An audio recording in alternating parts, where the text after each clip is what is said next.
المجيد وفرقانه الحميد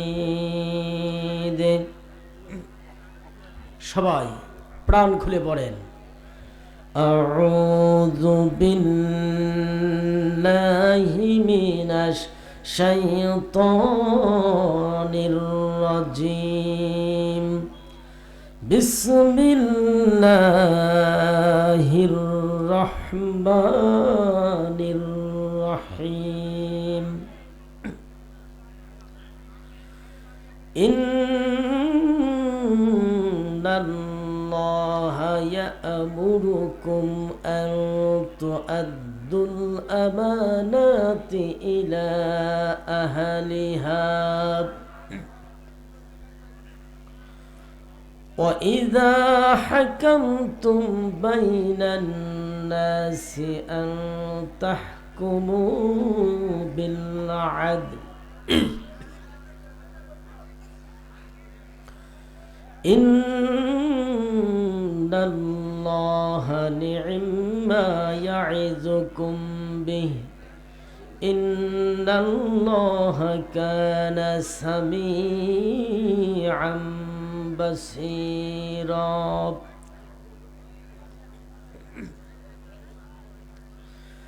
إن الله وملائكته يصلون على النبي يا أيها الذين آمنوا صلوا عليه وسلموا تسليما اللهم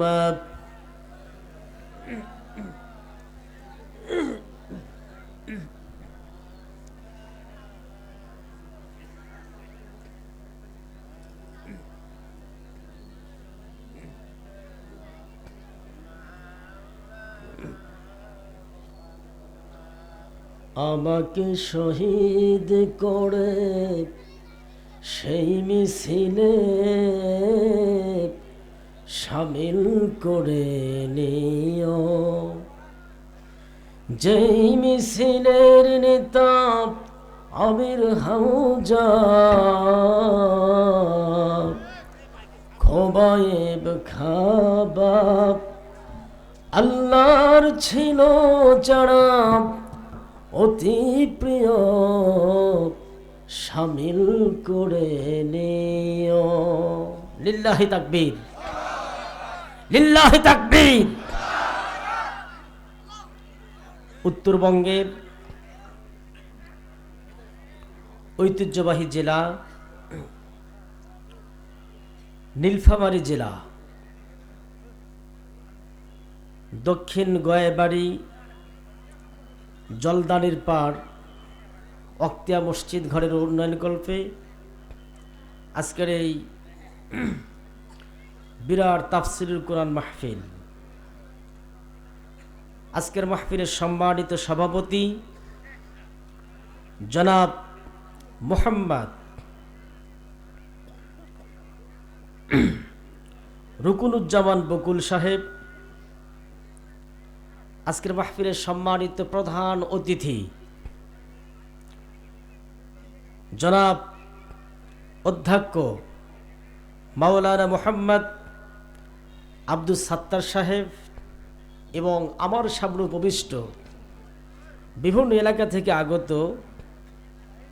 দিনপ্রিয় ইসলাম প্রিয় কোরআন প্রেমিক মুসলমান ভাই এবং বোনেরা আমি আমার পক্ষ থেকে আপনাদেরকে আরেকটি বার সালাম দিচ্ছি আসসালামু আলাইকুম ওয়া রাহমাতুল্লাহ।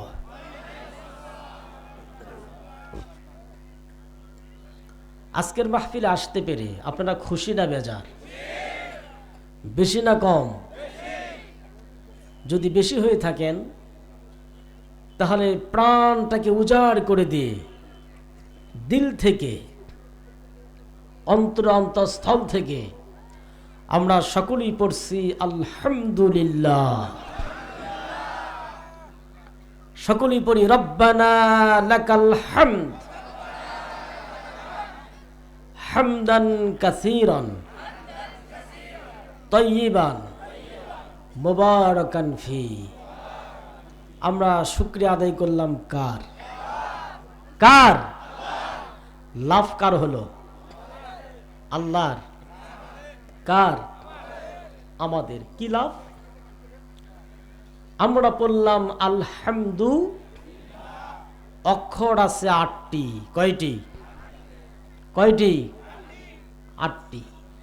জান্নাত কয়টি বলেন তো? কয়টি? 8টি। আমার নবীজি বলেন, যে ব্যক্তি প্রাতঃবেলা, দিনের বেলা অথবা রাতের বেলা যখন কোনো বান্দা দিল থেকে একটি বার উচ্চারণ করবে আলহামদুলিল্লাহ, আল্লাহর হাবিব বলেছেন ওই বান্দার আমলনামায় শুধু সব লিখে দেই, শেষ না। আল্লাহর হাবিব বলেন, বান্দা যখন একটি বার উচ্চারণ করবে আলহামদুলিল্লাহ, আল্লাহর হাবিব বলেছেন ওই বান্দার জন্য আল্লাহ পাক জান্নাতের 8টি দরজায় সঙ্গে সঙ্গে খুলে দিয়ে রাখে।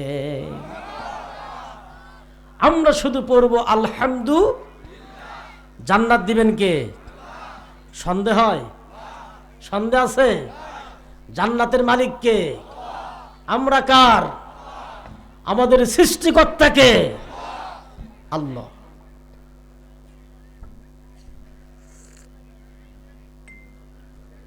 আমরা আল্লাহর জন্য এসেছি, ঠিক কিনা?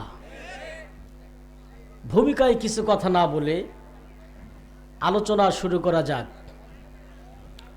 আপনাদের সামনে যে কথা বলতেছেন, রাই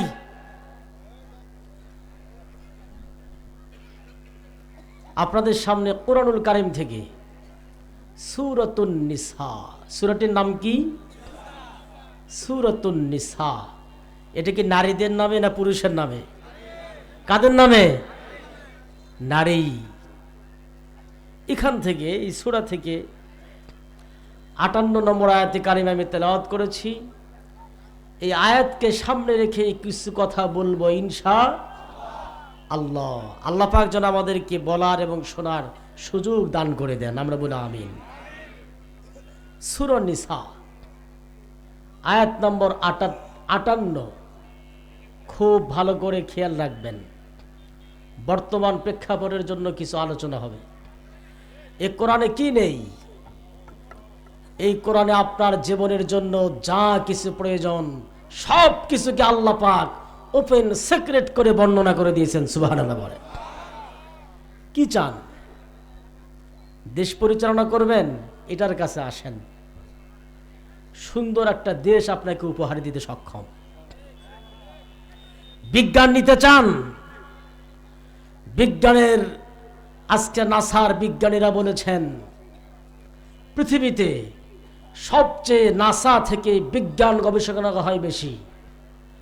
আজকে বিজ্ঞানীরা বলেছেন আমেরিকান নাসার যত বিজ্ঞানের তথ্যের কিতাব আছে, সবচেয়ে মূল তথ্যের কিতাবের নাম হচ্ছে আল কোরআন। সুবহানাল্লাহ তো বললেন না? আরো আসতে বলেন সুবহানাল্লাহ। সে কোরআন আপনারা শুনতে এসেছেন, এখান থেকে আলোচনা হবে। আল্লাহ পাক বলেছেন ইন্নাল্লাহ, নিশ্চয়ই আল্লাহ। নিশ্চয়ই কে? আল্লাহ। আমি তরজমা করে তাফসিরে চলে যাওয়ার চেষ্টা করব। আমি তো তাফসির করার যোগ্যতা আমার নেই, তবুও কিছু কথা বলতেই হবে। ইন্নাল্লাহ, নিশ্চয়ই কে? আল্লাহ। ইয়ামুরুকুম, তোমাদেরকে নির্দেশ দিচ্ছেন। কাদেরকে? আপনাদেরকে, আমাদেরকে। কে নির্দেশ দিচ্ছেন? আরো জোরে বলেন কে? আল্লাহ। কি নির্দেশ? আন তুআদ্দুল আমানাতি ইলা আহলিহা, তোমরা তোমাদের আমানত সমূহ প্রাপকদের নিকট বুঝিয়ে দাও। কথাটা কার? ওয়া ইযা হাকামতুম বাইনান নাস, এবং যখন তোমরা মানুষের মাঝে বিচার করবে তখন আন তাহকুমু বিল আদল, তখন তোমরা সুবিচার করবে। কথাটি কার? আজকের আলোচনার মূল বিষয় হচ্ছে দুইটি। কয়টি? প্রথম হচ্ছে আমানত, দ্বিতীয় নম্বর হচ্ছে সুবিচার। কারণ এই জাতি দীর্ঘ 53 বছর দেখেছে এ জাতির ভাগ্যে কখনো সুবিচার আসেনি। এসেছে? আসেনি। কোরআন বলেছে সুবিচার প্রতিষ্ঠিত করো, কোরআন যে বিচার করতে বলে সেই বিচার কায়েম করো। কথাটা কার? সূরা নিসা আয়াত নম্বর 58, খুব ভালো করে মনে রাখেন। এই সূরাটি কখন নাজিল হয়, এই আয়াতটা কখন নাজিল হলো? আমার নবী যখন মক্কার জীবনে কাজ করলেন, নবীজি মক্কার জীবনে নবুয়তি পেয়েছেন 13 বছর, নবুয়তি করার দাওয়াতি কাজ করার সুযোগ পেয়েছেন আমার নবীজি মক্কার জীবনে কত বছর? 13 বছর। খুব ভালো করে কান লাগান, সূরাটি শানে নজুল বলবো এখন। রাসূল নবুয়ত পেয়েছেন কত বছর বয়সে বলেন? কত বছর? 40। মক্কার জীবনে কাজ করেছেন 13 বছর, কত হলো? কত? 53। রাসূল আর মক্কায় থাকতে পারলেন না, চলে গেলেন মদিনায়। মদিনায় যাওয়ার পরে রাসূল কাজ করলেন, দাওয়াতি কাজ করলেন 10 বছর। কত বছর? 53 10 কত হয়? কত? হিসাব ঠিক রাখেন। নবীজি আসার উদ্দেশ্যটা কি? নবীজির নবুয়তের জীবনের সাথে সুন্নাতের আমল যদি আপনার আমার জীবনের মিল না থাকে, যতই দাড়ি রাখেন, সুন্নাত রাখেন, জুব্বা পরেন, টুপি পরেন, কোনো লাভ নেই। আমার নবীজি 40 বছর বয়সে যখন নবুয়ত পেয়ে গেলেন, নবীজি মক্কার জীবনে 13 বছর কাজ করলেন। 3টা বছর নবীজি গোপনে কাজ করলেন। কত বছর? আমার নবীজি মক্কার জিন্দেগিতে 3টা বছর প্রথমে রাসূল মক্কার জীবনে প্রথম গোপনে গোপনে দাওয়াত দিলেন, প্রকাশ্য দিতে পারেন নাই। এরপর রাসূল 10টা বছর আবার প্রকাশ্যে দেওয়ার সুযোগ পাইলেন। 3 আর 10 কত হলো? আমার নবীজি মক্কার জীবনে 13টি বছর নবীজি দাওয়াতি কাজ করলেন। আপনারা খুব ভালো করে মনে রাখেন, নবীজি নবুয়তের দায়িত্ব পেয়ে গেলেন। রাসূল কালিমার দাওয়াতগুলো মক্কার কাফেরদের কাছে দিতে চায়। মক্কার কাফের রাসূলকে সহ্য করতে পারে না। এমনকি তখনও মক্কার কাফেররা কাবা শরীফের ভিতরে 360টি মূর্তি রেখে দিল। কতটি? কাবার ভিতরে কতটি মূর্তি? রাসূল তখন নবী, রাসূলের নবুয়তির বয়স 13 বছর চলছে, তখনও কাবা শরীফের ভিতরে কয়টি মূর্তি? 360টি। রাসূল একটা মূর্তি রাসূল সরাইতে পারলেন না। লাস্টে রাসূলের থাকাই হলো না। আমার নবীজি মক্কা থেকে মদিনায় চলে গেলেন একজন সঙ্গীকে সাথে নিয়ে। নাম কি তার বলেন তো? আমার নবীজি আবু বকরকে সাথে নিয়ে মক্কা থেকে যখন মদিনায় চলে গেলেন, নবীজি যাওয়ার পরে তো প্রথম যে কাজ করলেন সেটি মানুষ তৈরি করলেন। নবীজির মানুষ তৈরি করতে সময় লেগে গেল 10 বছর। কত বছর? কত বছর? 10 বছর। নবীজি মক্কা থেকে মদিনায় চলে গেলেন। সেখানে বানু কাইনুকা, বানু কুরাইজা, বানু নাজির, 3টা গোত্র, 3টা ইহুদি। রাসূল একটা মুসলমানকে খুঁজে পাননি। রাসূল প্রথম যখন মদিনায় গেলেন, রাসূল প্রথম যে সুন্নাতের কাজ করেছেন সেটি রাসূল মানুষ তৈরি করেছেন। কি করেছেন? আমাদের কিন্তু মক্কার জীবন আমরা পার করে দিলাম কিছুদিন আগে, দেই নাই?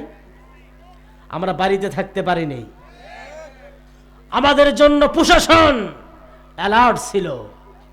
আমাদেরকে জেলখানায় ঢুকিয়ে ঢুকিয়ে কোরআনের পাখিদেরকে পাখির বাচ্চার মতো গুলি করে শহীদ করে দিয়েছে। মক্কার জীবন আমরা পার করে দিয়েছি। এখন বাংলাদেশের মানুষের জন্য কোন জীবন বলেন? কোন জীবন? কোরআন যতটুকু শুনবেন বর্তমান নিয়ে শোনেন। মদিনার জীবন। আমি মদিনার জীবনে আছি। রাসূল মদিনায় যে প্রথম কোন কাজ করেছেন বলেন?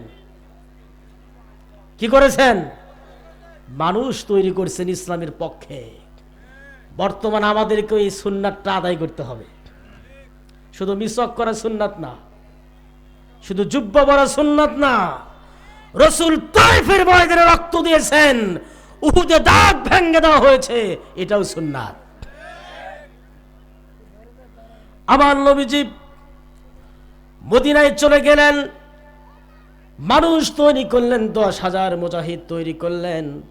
আল্লাহ পাক বলেন, আমার হাবিব, মক্কার কাফিরগুলো আপনাকে থাকতে দেয় নাই, আপনি মদিনায় চলে এসেছেন, মানুষ তৈরি করেছেন, শুধু মানুষ তৈরি করেন নাই, আমি আল্লাহ পাক আপনাকে আবার মদিনার রাষ্ট্রনায়ক বানিয়ে দিয়েছি। রসুল কি রাষ্ট্রনায়ক ছিলেন না? ছিলেন না? তো কথা বলতেছেন না কেন? আমার নবী যখন রাষ্ট্র ক্ষমতা হাতে পেলেন, মদিনায় চলে গেলেন, 10,000 মুজাহিদদেরকে নিয়ে রসুল আবার বললেন, এবার আমরা মক্কাকে বিজয় করব। রসুলের সাথে মুজাহিদ কত হাজার বলেন? কত হাজার? 10,000। নবীজি আবার মক্কাকে বিজয় করার জন্য ঢুকলেন, মক্কাও বিজয় হয়ে গেল। সুবহানাল্লাহ বলেন। রসুল যখন রাষ্ট্র ক্ষমতা হাতে পেলেন, মক্কাকে বিজয় করলেন, তখন আমার নবীজি কাবা শরীফের দরজায় চলে আসলেন। সুবহানাল্লাহ বলেন। আমার নবীজি কাবার দরজায় এসে, কাবা শরীফে এসে দেখেন কাবা শরীফের দরজায় তালা লাগানো। নবীজি সাহাবীদেরকে বললেন, কাবা শরীফের চাবিটা কার কাছে আছে? সাহাবীকরাম বললেন, ইয়া রাসূলুল্লাহ, কাবার চাবি আছে উসমান ইবনে তালহার কাছে। নবীজি বললেন, উসমান ইবনে তালহাকে আমার কাছে ডেকে আনো, আমি কাবা শরীফ খুলব। মুসলমান খুব ভালো করে বুঝে দেখেন, রসুল মক্কার জীবনে কাজ করলেন 13 বছর, নবীজি মদিনার জীবনে 10 বছর। রসুল যখন রাষ্ট্র ক্ষমতা হাতে পেলেন, তখন কাবা শরীফ খোলার জন্য শক্তি পেলেন। এতদিন কিন্তু রসুল একটা মূর্তি সরানো তো দূরের কথা, কাবা শরীফটাও খোলার শক্তি রসুলের ছিল না। ভুল বললাম? ইতিহাস পড়েন, মুসলমান একটু বোঝার চেষ্টা করেন। আমার নবীজি কাবা শরীফের চাবি নিলেন। উসমান ইবনে তালহা বলে, রাসূলুল্লাহ, কাবার চাবিটা আমার কাছে আছে। রসুল বলেন, কাবার চাবিটা আমাকে দাও। রসুল যখন কাবার চাবিটা নিয়ে নিলেন, রসুল নেওয়ার পরে কাবা শরীফ খুলে ফেললেন। রসুল খুলে দেখতে পেলেন সেখানে অসংখ্য মূর্তি। আমার নবীজি রাষ্ট্রনায়ক হয়ে গেলেন। মক্কা মদিনার যখন শক্তিগুলো রসুলের পক্ষে চলে আসলো, তখন নবীজি কাবা শরীফ থেকে শিরকগুলো দূর করার জন্য মূর্তিগুলো ভেঙ্গে চুরে চুরমার করে ফেললেন। আমার নবীজি সেখানে জমজমের পানি দিয়ে রসুল কাবা শরীফকে ধৌত করে ফেললেন। ধৌত করার পর আমার নবীজি সেখানে 2 রাকাত নামাজ আদায় করলেন। সুবহানাল্লাহ বলেন। এই সূরার এই আয়াতের শানে নজুল বলতেছি। আমার নবীজি, আমার রাসূল কাবা শরীফ যখন খুলে যখন মূর্তিগুলোকে ভেঙ্গে চুরে চুরমার করে ফেললেন, তখন নবীজি আবার কাবা শরীফ ধৌত করে নামাজ আদায় করে রসুল যখন আবার তালা লাগিয়ে দিলেন, তালা লাগানোর পরে রসুল চাবিটা কাকে দিবেন? রসুল যখন চাবিটা হাতে নিলেন, তখন কয়েকজন সাহাবী চাবির দাবি করল। হযরত আলী বললেন, রাসূলুল্লাহ, চাবিটা আমার হাতে দিয়ে দেন, তার কারণ আমরা হাজীদের পানি পান করাবো, কাবার খেদমত করব। হযরত ইবনে আব্বাস বলেন, চাবিটা আমাকে দেন। কিন্তু রসুল চাবিটা কার কাছ থেকে নিয়েছেন বলেন? রসুল কার কাছ থেকে নিয়েছেন? উসমান ইবনে তালহার কাছ থেকে। এখনো কিন্তু উসমান ইবনে তালহার বংশের লোকদের হাতেই কাবার চাবি এই পর্যন্ত আছে। সুবহানাল্লাহ বলেন। নবীর চাবিটা কাকে দিবেন? হযরত আলী বললেন, চাবিটা আমার হাতে দিয়ে দেন। হযরত ইবনে আব্বাস বলল, চাবিটা আমাকে দেন। রসুল চাবি কাকে দিবেন? তখন আল্লাহ পাক আয়াত নাযিল করলেন, ইন্নাল্লাহা ইয়া'মুরুকুম আন তুআদ্দুল আমানাতি ইলা আহলিহা। আল্লাহু আকবার বলেন। আল্লাহ রাব্বুল আলামিন জানেন, রাসূলুল্লাহ, আপনি যার কাছ থেকে আমানতটা নিয়েছিলেন, গ্রহণ করেছিলেন, আপনি আমানতটা তার হাতে আবার ফিরিয়ে দিয়ে দেন। অতএব আপনি ইবনে তালহার কাছ থেকে চাবি নিয়েছিলেন, তালহাকে আবার কাবার চাবি তার হাতে আপনি ফিরিয়ে দেন। আমার নবীজি কাবার চাবি দিয়ে দিলেন। রসুল কাবাকে কন্ট্রোল করে ফেললেন, রসুল আয়ত্ত নিয়ে নিলেন।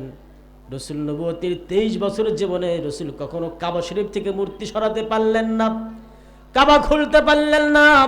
মুসলমান খুব ভালো করে বুঝে দেখেন, আমার রসুল যখন মদিনার রাষ্ট্র ক্ষমতা হাতে পেয়ে গেলেন, তখন কিন্তু রসুল কাবা শরীফ থেকে মূর্তিগুলো সরানোর মতো শক্তি রসুল পেয়ে গেলেন। তার আগে রসুল পাননি। আয়াতে শানে নজুল এটি।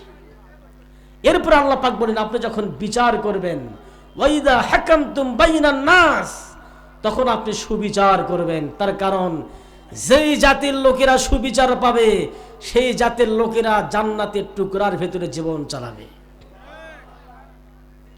সাহাবীদের জিন্দেগির দিকে তাকান, সাহাবীরা শুধু বিচার, সাহাবীদের জীবনের বিচার দেখে অমুসলিমরা কালিমা পড়েছিল। হযরত আলীর দিকে তাকান, হযরত আলী রাদিয়াল্লাহু তাআলা আনহু, তিনি ছিলেন প্রেসিডেন্ট, নবীজির জামাই, খলিফাও ছিলেন। এই কোরআনের ভেতরে আল্লাহ পাক বিজ্ঞান দিয়েছেন, দর্শন দিয়েছেন, স্বরাষ্ট্রনীতি, পররাষ্ট্রনীতি। আপনার জীবনের জন্য যা কিছু প্রয়োজন সব কিছুকে আল্লাহ পাক খুলে খুলে ওপেন সিক্রেট করে বর্ণনা করে দিয়েছেন। সুবহানাল্লাহ বলেন। এই কোরআনে বিজ্ঞান আছে, দর্শন আছে। আজকে বিজ্ঞানের যুগ, মানুষ বিজ্ঞানকে বেশি অগ্রাধিকার দিচ্ছে। আমি আপনাদের কাছে বিজ্ঞান ভিত্তিক কিছু বিচার নিয়ে আলোচনা করব। হযরতে ওসমান রাদিয়াল্লাহু তাআলা খেলাফত কালে, কার খেলাফত? ওসমান। ওসমান কে ছিলেন বলেন? নবীজির জামাই ছিলেন, সাহাবীও ছিলেন। হযরত ওসমানের সময় একটা যুবক বিয়ে করলো, বুঝতে পারতেছেন? বিবাহ করানোর পরে তার স্ত্রী গর্ভ থেকে 6 মাসের ভিতরে একটা সন্তান হয়ে গেল। কয় মাস? 6 মাস। আপনার ছেলেকে বিয়ে করালেন, বিবাহ করানোর পরে 6 মাসের ভিতরে যদি সন্তান হয়, সন্তানটা কার বলেন? কার? অনেকে বলতেছে আমরা কি বলবো, অনেকে চিন্তা করছে যে সন্তানটা অন্যের। আপনারা কি বলেন? কি হালাল না হারাম? কেউ বলতেছে হারাম, কেউ কথাই বলতেছে না। আজকে আমরা কোরআন দিয়ে বিচার করব। আপনার ছেলেকে বিয়ে করালেন, বিবাহ করানোর পরে 6 মাসের ভিতরে যদি তার স্ত্রী গর্ভ থেকে সন্তান হয়, সন্তানটা হালাল না হারাম? আমরা বিচার করব কি দিয়ে বলেন? কি দিয়ে? কোরআন দিয়ে। কিন্তু আজকের বিজ্ঞানীরা বলতেছে, আপনার ছেলেকে বিয়ে করালেন, বিবাহ করানোর পরে 6 মাসের ভিতরে যদি সন্তান হয়, আজকের বিজ্ঞান বলতেছে সন্তানটা হালাল। কি বলতেছে? আপনারা কি মানেন? মানেন? মানেন না। আজকে বিচার করবো কোরআন দিয়ে। বিজ্ঞানীরা বলতেছে হালাল, কোরআন কি বলে জানার দরকার আছে না নাই? আছে। বর্তমান বিজ্ঞান বলল, আপনার ছেলেকে বিয়ে করালেন, বিবাহ করানোর পরে 6 মাসের ভিতরে সন্তান হলে সন্তানটা হালাল। কিন্তু কোরআন কি বলে দেখেন। হযরত ওসমান রাদিয়াল্লাহু তাআলা খেলাফত কালে জোহায়না নামে একটি গোত্র ছিল মদিনায়। ওই গোত্রে একটা যুবক যখন বিয়ে করলো, বিবাহ করার পরে তার স্ত্রী গর্ভ থেকে 6 মাসের ভিতরে সন্তান হয়ে গেল। কয় মাস? কয় মাস? 6 মাসের ভিতরে যখন সন্তান হয়ে গেল, যুবকটা চিন্তা করলো, আমি বিয়ে করলাম মাত্র 6 মাস, 6 মাসের ভিতরে আমার স্ত্রী গর্ভ থেকে সন্তান হয়ে গেল, আমার সন্তানটা হালাল না হারাম আমি জেনে আসবো হযরত ওসমানের কাছ থেকে। কার কাছ থেকে?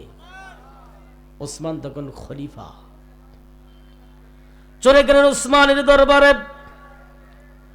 ওসমানকে বলেন, ভাই ওসমান রে, আমি বিয়ে করেছি মাত্র 6 মাস, এই 6 মাসের ভিতরে আমার স্ত্রী গর্ভ থেকে একটা সন্তান হয়ে গেছে, আপনি বিচার করে দেন আমার সন্তানটা হালাল না হারাম। বিচারটা সহজ না কঠিন বলেন? সহজ না কঠিন? কথা কি বুঝতে পারতেছেন? বুঝার চেষ্টা করেন। কোরআন বলেছে, ওয়াইদা হাকামতুম বাইনান নাস, যখন তোমরা মানুষের কাছে বিচার করবে তখন সুবিচার করবে। কথাটা কার? আল্লাহ। যুবক বলল, ওসমান রে, আমি আপনার কাছে বিচার দিয়ে দিলাম, আমার সন্তানটা হালাল হলো না হারাম হলো, আপনি বিচার করে দেন। ওসমান রাদিয়াল্লাহু বললেন, তুমি সত্যি করে বলো তো বিয়ে করেছো কয় মাস? যুবক বলল, ওসমান রে, বিয়ে করেছি মাত্র 6 মাস।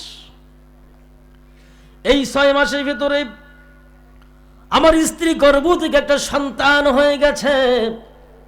উসমান ওদের সঙ্গে সঙ্গে বললেন, তোমার স্ত্রীকে আমার দরবারে ডেকে আনো, আমি বিচার করে দিব। তাফসীর, আমি বিচার করে দিব, তোমার স্ত্রীকে আমার দরবারে ডেকে আনো। যুবক সঙ্গে সঙ্গে বাড়িতে চলে গেলেন। বাড়িতে চলে যাওয়ার পরে স্ত্রীকে বলেন, স্ত্রী রে, আমিরুল মুমিনিন খলিফা, আমার নবীজির জামাই হযরত ওসমান তোমাকে ডেকেছে। কেন ডেকেছে? বলল, আমি তোমাকে বিয়ে করলাম মাত্র 6 মাস, আর 6 মাসের ভিতরে তোমার গর্ভ থেকে সন্তান হয়ে গেল। আমি বিচার দিয়েছি তোমার সন্তানটা হালাল না হারাম,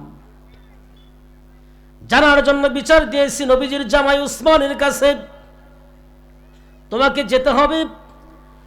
সঙ্গে সঙ্গে তার স্ত্রীকে যখন তার কাছে নিয়ে গেলেন, যাওয়ার পর উসমান বললেন, তুমি সত্যি করে বলো তো সন্তানটা কার? তখন মহিলা বলল, উসমান রে, আমি আল্লাহর কসম করে বলি, আমাদের যখন বিয়ে হয়ে গেল, আমার বিবাহ হওয়ার পর থেকে আমার স্বামী ছাড়া অন্য কোনো পুরুষ আমাকে কোনোদিন স্পর্শ করে নাই। আমি আমার আল্লাহর কসম করে বলি, সন্তানটা আমার সম্পূর্ণ হালাল, সন্তানটা হালাল। তিনি নিজে সাক্ষী দিলেন। কিন্তু ওসমান রাদিয়াল্লাহু তাআলা বললেন, ঠিক আছে, আমি তোমার কথাও শুনলাম, তোমার স্বামীর কথাও শুনেছি, তবে আমার দৃষ্টিতে 6 মাসের ভিতরে সন্তান হালাল হয়। এজন্য আমি আমার পক্ষ থেকে তোমার জন্য শাস্তির ফায়সালা, তোমাকে পাথর মেরে তোমার জন্য শাস্তির বিধান আমি জারি করে দিয়ে দিলাম। জেনা করলে কি শাস্তি বলেন? কথা কি বুঝতে পারতেছেন? একটু একটু কথা আসতেছে কেন, আওয়াজ আসতেছে কেন? আমি তো কাউকে কথা বলতে দেই না। আমি এমন বক্তা না যে আমিও ওয়াজ করবো আপনারা ওয়াজ করবেন। একদম স্তব্ধ। কারণ কথা হচ্ছে কোথায় থেকে বলেন? দলিল তো নিয়ে যাবেন, নিবেন না? দলিল নিতে হবে। সঙ্গে সঙ্গে উসমান রাদিয়াল্লাহু তাআলা আনহু ওই মহিলাটির জন্য শাস্তির বিধান জারি করে দিলেন। শাস্তি যখন কার্যকর করবেন, তখন সংবাদটা আবার চলে গেল হযরতে আলীর কাছে। হযরতে আলী কে বলেন?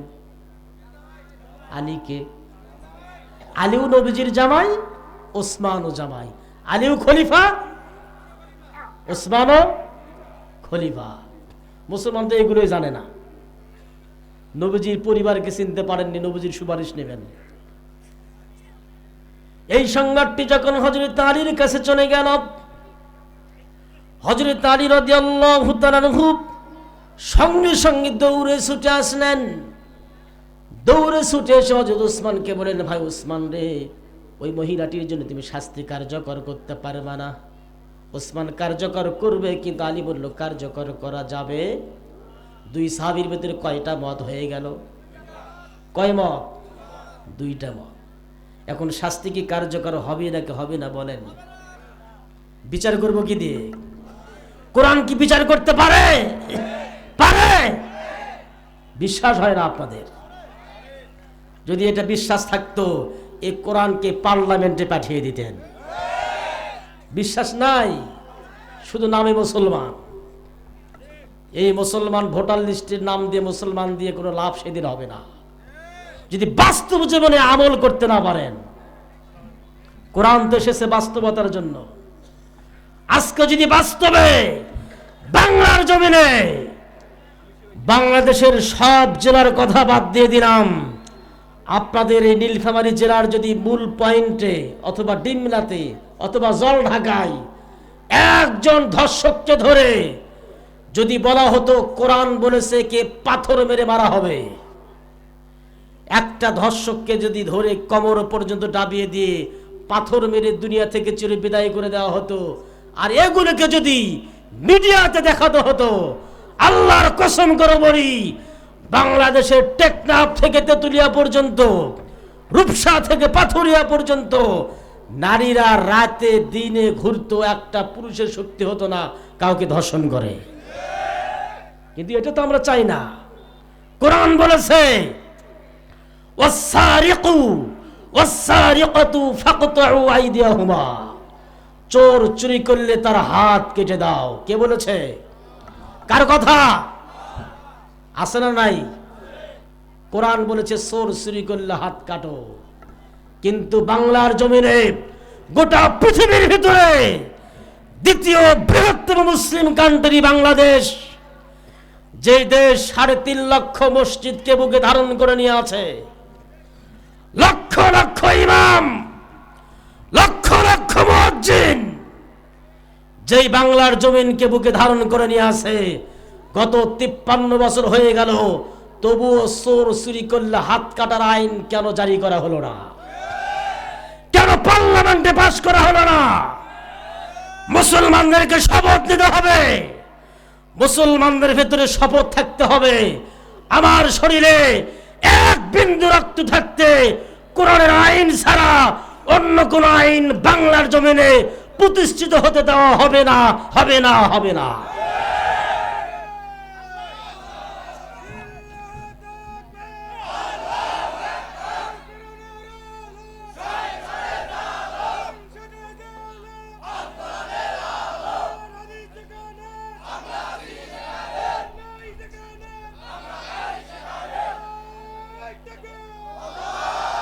তার কারণ এই দেশ শাহজালালের দেশ, এই দেশ শাহপরানের দেশ, এই দেশ শাহ মখদুমের দেশ। এই দেশ আমরা কোন নাস্তিকদের হাতে ছেড়ে দিতে পারি, কোন বাউলদের হাতে ছেড়ে দিতে পারি না। যারা বাউলদের পক্ষ অবলম্বন করেছো, বিগত নাস্তিকদের থেকে শিক্ষা নাও। জগৎ জি লাগানে কে লিয়ে এ দুনিয়া नहीं है, ইবারত কি জাহে তামাশা नहीं है। পৃথিবী খেল তামাশা করা জায়গা না, ইতিহাস থেকে শিক্ষা নাও। আল্লাহর দিনের কর্মীদের উপরে যারা আঘাত লাগিয়েছে, আল্লাহ পাক তাদের বংশ শুদ্ধা সাফ করে দিয়েছেন, দেন নাই? দেন নাই? দিয়েছেন। অতএব আগামীর দেশ কিসের দেশ হবে? এটার পক্ষে কারা কারা থাকবেন হাত উঠান।